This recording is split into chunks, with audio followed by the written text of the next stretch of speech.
tienes razón. Ok. De todos modos, Perfecto. estamos más o menos en repaso, ¿no? Yo repito esto de las basileas porque eso sí no estaba en la clase pasada, ¿no? La, en el 86 hubo una crisis, ¿ok? En los mercados internacionales, y esa crisis de los mercados internacionales llevó a la gente del Banco Internacional de Pagos de Basilea, el BIS, ¿ok? Este, el- los llevó a hacer unas normas que llamaron las normas de Basilea I, ¿no? Eso involucraba los eventos que hicieron quebrar a los bancos del 86, ¿ok? Luego hubo una segunda crisis en 94 más o menos, que es la crisis de los Brady, ¿ok? Que quebraron también otra serie de bancos, ¿ok?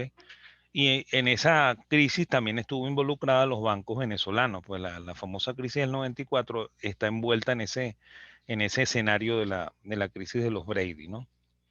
Bueno, y ahí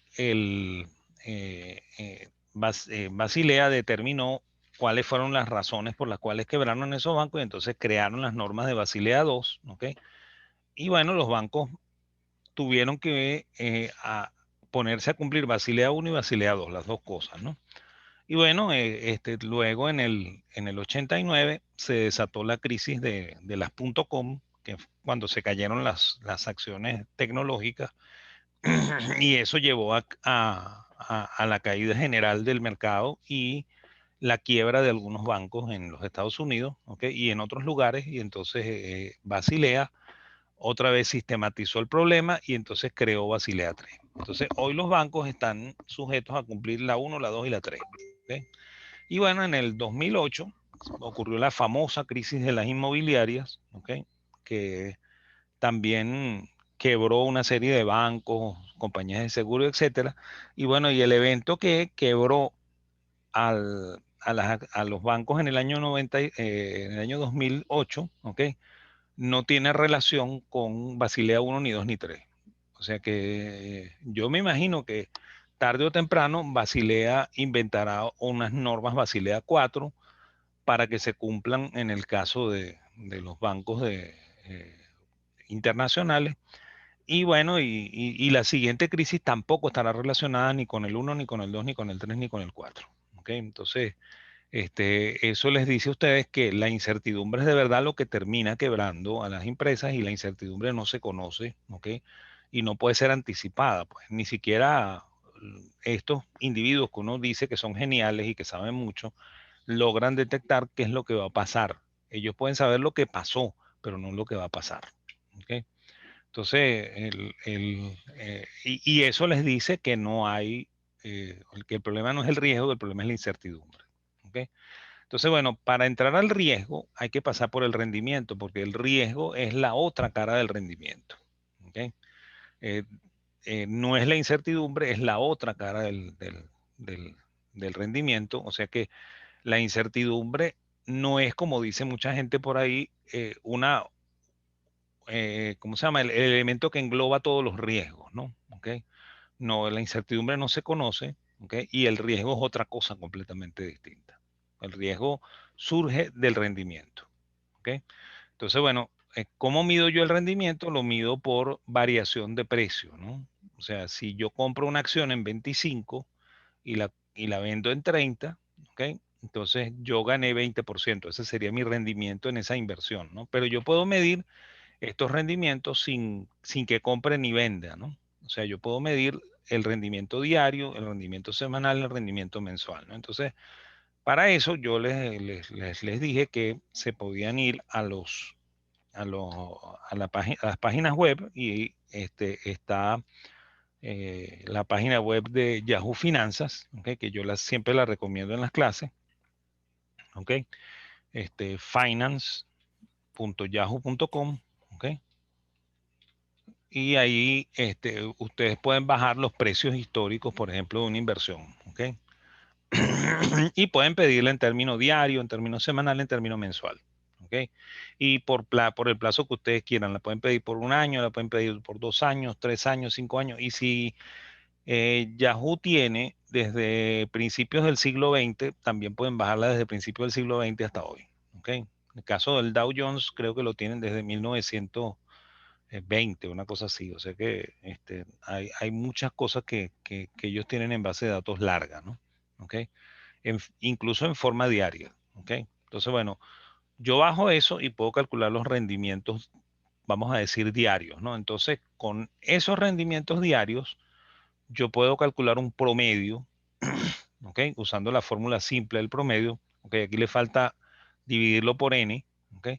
El promedio es la sumatoria de todos los rendimientos que yo esté estudiando en mi base dividida por n, ¿ok? Aquí falta dividir por n.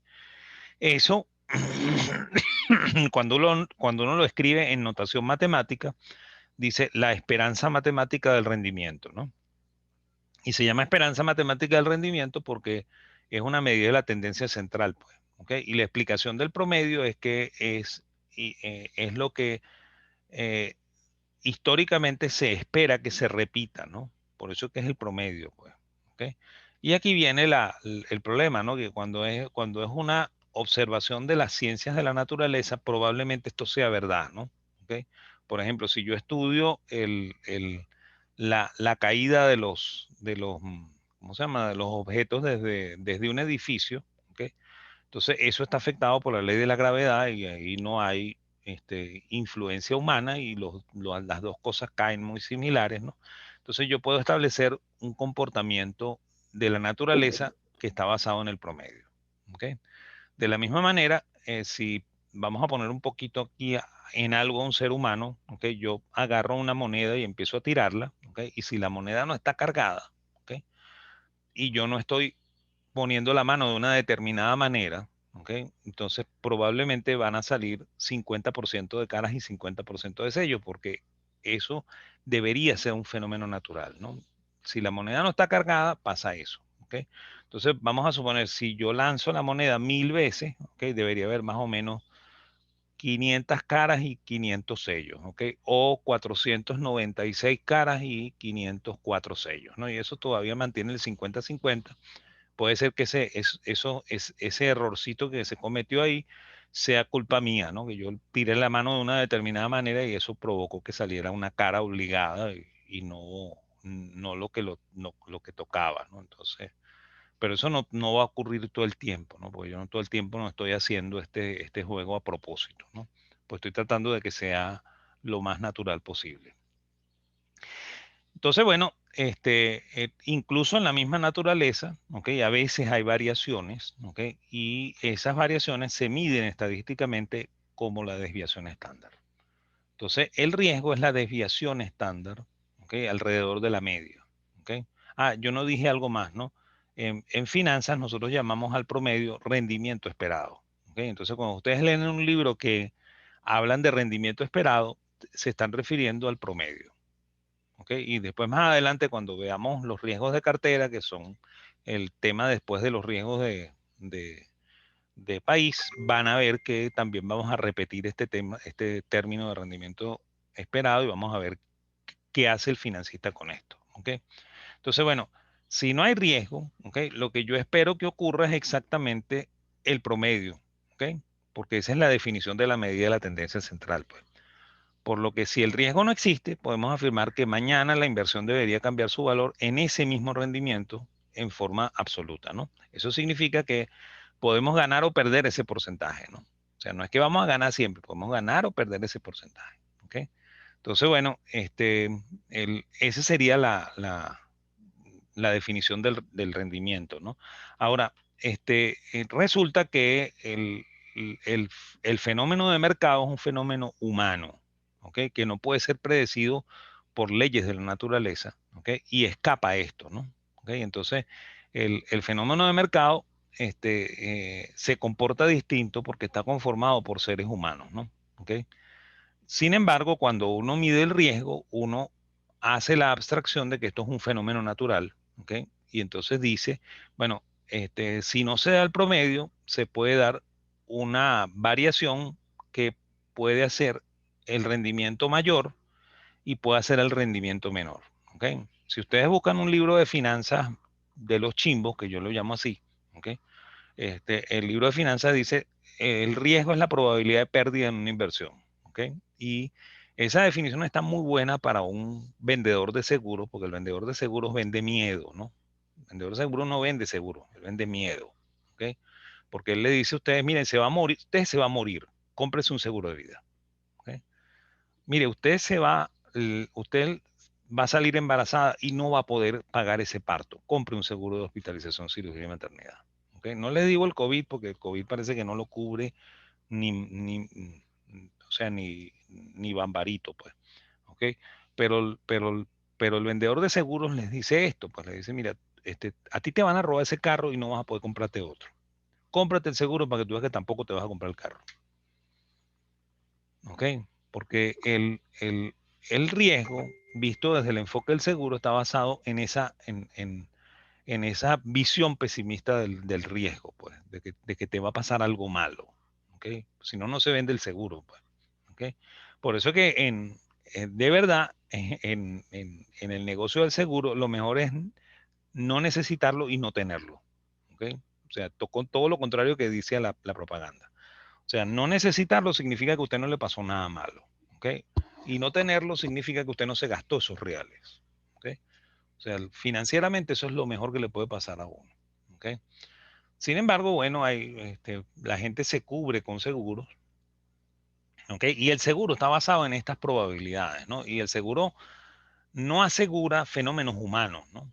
Por ejemplo, el seguro no les va a asegurar a ustedes la felicidad en el matrimonio, ¿ok? Porque ahí sencillamente ustedes juegan contra el seguro, ¿ok? Ustedes se divorcian y reclaman su seguro, ¿ok? Porque eso es lo que probablemente ocurre, pues, ¿ok? Entonces el seguro no va a asegurar eso. El seguro asegura hechos que probablemente no ocurran, ¿no? ¿Ok? Eso es lo que asegura el seguro, porque el seguro quiere tener la prima. Eso es lo que él quiere. ¿Ok? Y bueno, y si ocurre, el seguro se tardará bastante en pagarles la prima, ¿no? Por eso es que les digo que el vendedor seguro me dice, te van a robar el carro, cómprate un seguro de carro. Pues. Si te lo roban, nosotros te pagamos.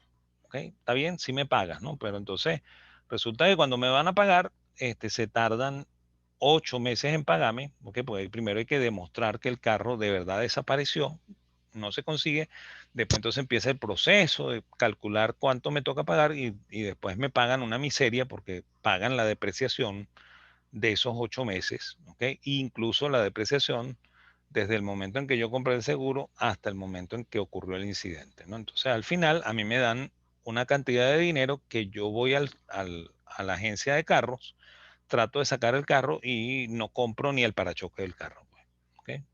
Entonces, en eso están basados los seguros, ¿no? Entonces, bueno, el, el mercado es un fenómeno humano, ¿no? La bolsa es un fenómeno humano, ¿ok? Entonces, en la bolsa, si nosotros, o sea, si todo el mercado se para optimista, bueno, no todo el mercado, una gran parte del mercado se para optimista, ese día el mercado va a subir, ¿ok? Si nos ponemos pesimistas, la mayoría, ese día el mercado va a bajar. Entonces, eso no obedece a la ciencia de la naturaleza, no obedece a leyes naturales, eso obedece a el comportamiento de los individuos en ese mercado. ¿Ok?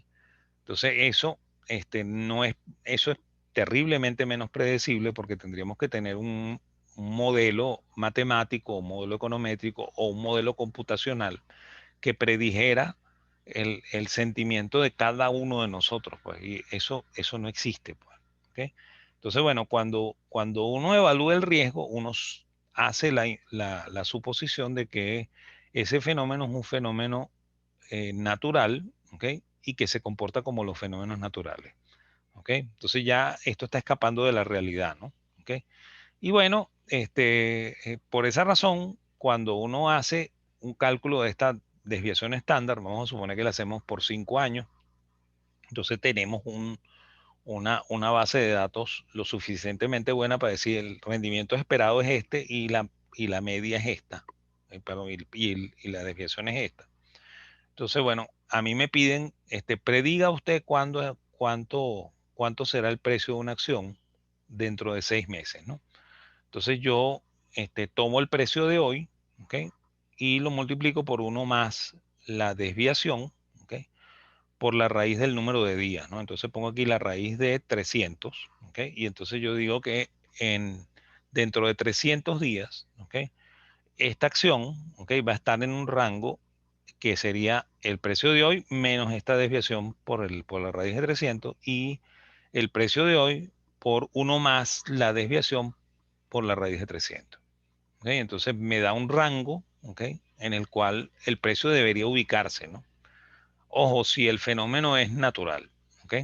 Entonces a mí me preguntan, ¿cuánto será el precio dentro de 300 días? Bueno, cualquier precio entre $10 y $45. Entonces la persona que me está escuchando, pero oye, eso no es demasiado amplio. Le digo, bueno, pero tú me estás pidiendo que yo adivine el precio dentro de 300 días, ¿no?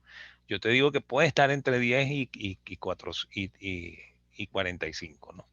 Entonces, bueno, pasan los 300 días y probablemente el precio es 50 y se escapó del rango, ¿ok? O probablemente el precio es 30 y está dentro del rango y probablemente también el precio es $5 y también se escapó del rango, pues, ¿ok? Porque yo de verdad no podía predecir, ¿ok? Lo que iba a pasar con ese precio, pues, ¿ok?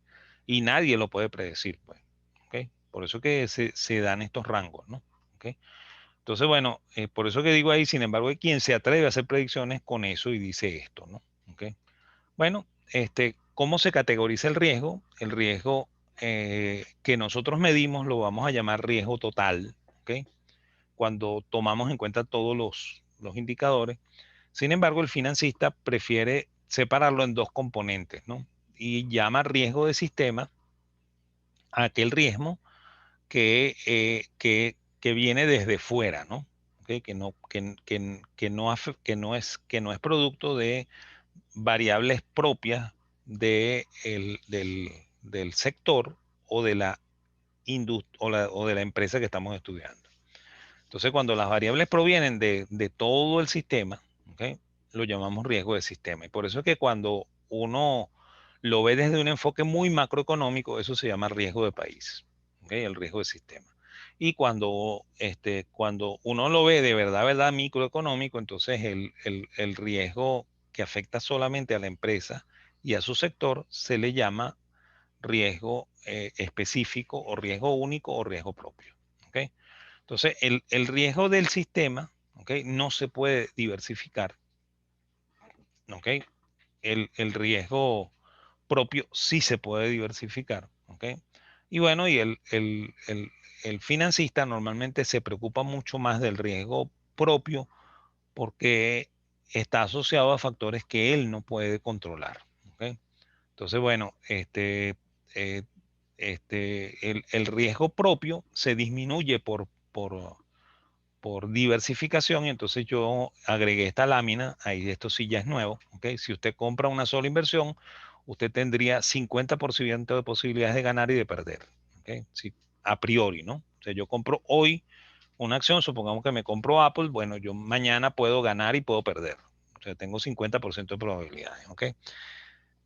Si yo distribuyo mi capital en 50% para una acción y 50% para otra, que sean de distinto sector, ¿ok? Por ejemplo, compro Apple y compro Home Depot, ¿ok? Este, el, eh, Me está diciendo que me faltan 10 minutos y que si no compro, la cosa se pone mal. Entonces, bueno, yo voy a ir midiendo y cuando estemos cerca de los 10 cerramos, ¿ok? Y volvemos a abrir. Si usted compra Apple y Home Depot, o sea, Apple no tienen nada que ver con Home Depot, entonces no deberían haber factores comunes, ¿no? Entonces, bueno, ahí hay diversificación porque no, los dos riesgos no son similares, pues. ¿Ok? Si yo comprara, por ejemplo, Bank of New York y perdón, Bank of America, ¿ok? Y Citibank, yo estoy comprando riesgos muy similares y entonces ahí no hay diversificación, pues, ¿ok? O sea, la diversificación es por sector y por empresa, ¿no? Entonces, bueno, yo tengo que tener mucho cuidado de no meterme en cosas así porque ya no estoy diversificando, ¿no? Entonces compro Apple y Home Depot, ¿ok? Entonces aquí pueden pasar, o sea, aquí me meto en una matriz de 2 por 2, ¿no? Visto como fenómeno natural, ¿ok? Pues pueden pasar miles de cosas distintas a estas, ¿no? Pero bueno, lo vemos así y decimos, bueno, la probabilidad es una de que ganemos con las dos, una de que perdamos con las dos. Y hay una en la cual gano con una y pierdo con otra, y la otra pierdo con la que antes ganaba y luego gano con la que antes perdía, ¿ok? Por lo cual, en estos dos, ¿ok? Más o menos las dos, las dos condiciones se anulan, ¿no? Pero tenemos posibilidades de ganar absoluto y de perder absoluto, pero ya esta probabilidad bajó del 50 al 25, ¿no? Porque es una de cuatro, una de cuatro, ¿ok? Entonces ahí estoy diversificando y estoy reduciendo el riesgo único a una probabilidad de incidencia del 25%, ¿no? Y bueno, si decido comprar tres inversiones, y en este caso compro Apple, sigo comprando Home Depot y ahora me compro el Bank of America, ¿ok? Y digo, ninguna de las tres está correlacionada, ¿ok? Entonces, bueno, ahí tengo una matriz de 3 por 3 en las cuales tengo todas estas combinaciones, ¿no? ¿Ok? Y bueno, dentro de estas combinaciones, un noveno, ¿ok? Que es 11,1%, corresponde a ganar bastante, ¿ok? Y un noveno corresponde a perder bastante porque pierdo con las tres, ¿ok? Entonces, las ganancias y pérdidas extremas se reducen al 11,1, ¿no? Entonces, así en la medida en la que yo voy diversificando, va reduciéndose el riesgo específico, ¿ok? Y por eso es que el financista dice esto, ¿no? Si yo grafico el riesgo como desviación estándar en el eje de las y dibujo en el eje de las X el número de inversiones posible, cuando yo tengo una sola inversión, tengo mucho riesgo total, ¿ok? Y el riesgo total es la suma del riesgo único con el riesgo del sistema, ¿ok? Cuando tengo dos, tengo menos riesgo, ¿ok? Pero el menos riesgo es menos riesgo del único, porque el riesgo del sistema se mantiene, ¿ok? Cuando tengo tres, tengo menos riesgo, ¿ok? Y de nuevo, el riesgo disminuye porque disminuye el riesgo único propio y el riesgo del sistema se mantiene, ¿no? ¿Ok? Entonces, bueno, en la medida en la que yo voy añadiendo títulos, ¿ok? Yo voy diversificando la cartera hasta que el riesgo único se hace asintótico con el riesgo del sistema. Y entonces el riesgo único y el riesgo propio se juntan. ¿Ok? Entonces llega un momento en el que si yo añado una inversión más, ¿ok? La disminución en el riesgo total, producto del riesgo único, es tan baja que técnicamente yo tengo el riesgo del sistema. Entonces cuando yo llego a tener todas las inversiones, yo tengo solamente el riesgo del sistema. ¿Ok? Y esa es la razón por la cual el analista no le hace mucho caso al riesgo único, lo estudia, pero no le preocupa tanto como porque este es ineludible, pues, ¿ok? O sea, cuando yo estoy metido en ese mercado es ineludible. Y aquí viene otro gran defecto. Muchos libros de finanzas dicen que el riesgo de sistema es indiversificable, ¿no? Y eso no es verdad, ¿ok? ¿Por qué no es verdad? Porque resulta que yo puedo comprar, por ejemplo, el 100% de mis inversiones en Venezuela y estoy corriendo el riesgo del sistema venezolano que se llama riesgo de país Venezuela. ¿Ok? Pero si yo compro el 50% de mi dinero en Venezuela y el 50% lo tengo en dólares en Estados Unidos, entonces yo tengo 50% del riesgo del sistema gringo con 50% del riesgo del sistema venezolano, ¿no? Entonces sí se puede diversificar, contrario a lo que dicen los libros de finanzas. ¿Ok? O sea, el libro de finanzas no nos explica claramente esto. ¿Ok? Casi todos dicen eso que les estoy diciendo. ¿Ok? Por lo cual, el libro de finanzas también comete errores ahí. ¿Ok? ¿Estamos? También el libro de finanzas me dice, si usted diversifica, usted disminuye el riesgo sin que eso afecte significativamente el rendimiento. ¿Ok? Eso es falso. ¿Ok? Porque si yo tengo menos riesgo, tengo menos rendimiento. ¿Ok? Entonces, cuando yo diversifico, estoy disminuyendo el rendimiento. ¿Ok? Lo estoy limitando o centrando a lo que llamamos rendimiento esperado. ¿Ok? Entonces, hay que estar muy pendiente de que a veces el libro dice cosas que no son verdad, pues. ¿Ok? Que son cosas que se aceptan como dogma de fe. ¿Ok? Por esa razón es por la que yo a veces me burlo de la teoría y de todas estas cosas, porque la teoría está sustentada a veces en normas de fe, ¿no? ¿ok? Como si esto fuera religión y no como si fuera una ciencia, ¿ok? Y de hecho el riesgo del sistema se puede diversificar, ¿ok? El que invierte en Venezuela y Colombia está diversificando su riesgo de sistema. El que invierte en Venezuela y Estados Unidos está diversificando su riesgo de sistema, ¿ok? Y ojo, se puede diversificar para peor también, ¿ok? O sea, yo puedo comprar, ser norteamericano y comprar inversiones en Venezuela. Y en ese caso estoy diversificando para peor, ¿ok? Pero debo tener un objetivo, ¿no? Ese objetivo debe tener un razonamiento lógico, ¿ok? Entonces, no necesariamente se cumplen lo que dicen las, la- las, ¿cómo se llama? Las teorías, ¿no? ¿Ok? Entonces, bueno, nosotros dividimos el riesgo específico en tres, ¿no? El de inflación, el de cambio y el de financiamiento. Nosotros nos quedamos estudiando el de cambio, ¿no? Vamos a ver qué pasó, ¿no? O sea, cuando yo quiero ver el de inflación, ¿ok? Yo supongo que la inversión tiene, o sea, la propuesta es, suponga que usted tiene una determinada inversión que rinde 10% y usted se plantea que la inflación durante el tiempo en que usted tenga esa inversión puede ser 8, puede ser 12 y puede ser menos 3. ¿Ok? Entonces, la gran pregunta aquí es cuánto le rinde a usted esto en términos reales, ¿no? Entonces, aquí es donde yo les digo que a mí me enseñaron que el rendimiento real era el rendimiento nominal menos la tasa de inflación, ¿no? Entonces, si yo les pregunto a ustedes cuánto es el rendimiento real aquí, probablemente ustedes dicen 10 menos 8, 2, ¿ok? Si les pregunto cuánto es aquí, me dicen 10 menos 12, o sea, 10 menos 12 es menos 2, ¿ok? Y entonces eso dice menos 2, ¿no? Y si yo les pregunto aquí, bueno, quizás se quedan dudando porque eso no lo han visto nunca en su vida. Y después me dicen, no, no, profesor, eso debe ser 10 menos 3, ¿ok? Y menos por menos da más, eso debe ser 13, ¿ok? Y bueno, tiene cierto sentido, pero esa no es la manera, ¿no? Y aquí es donde Fisher metió la pata, ¿no?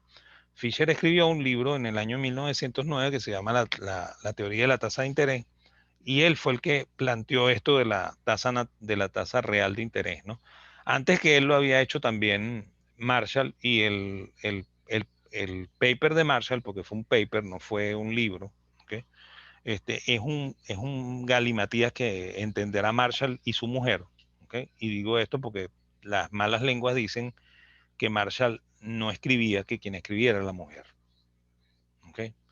Entonces, bueno, yo tengo que parar ya porque esto se va a cerrar. Entonces, se para y arrancamos una nueva en un momentico, ¿ok?